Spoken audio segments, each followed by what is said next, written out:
alaikum. Kwa niaba ya wachezaji wenzangu, alhamdulillah tumejiandaa vizuri.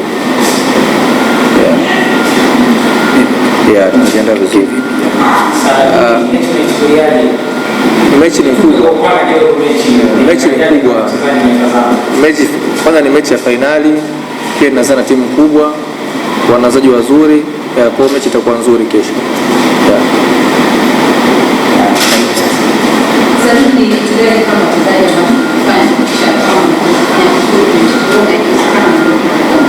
Samahani, kitu gani mnaenda kufanya kama wachezaji ili kufanya vizuri kwenye mchezo na kuondoka na kombe? Kufuata maelekezo ya mwalimu. Kifuata maelekezo ya mwalimu na kila kitu kinaenda sawa.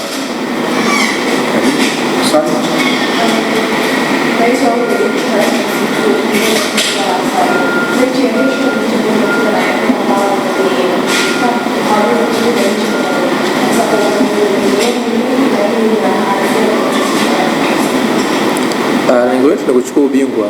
Hakuna timu isiyopenda kushinda. Kwa hiyo si lengo letu kuchukua ubingwa na tumejiandaa vizuri. Swali nyingine?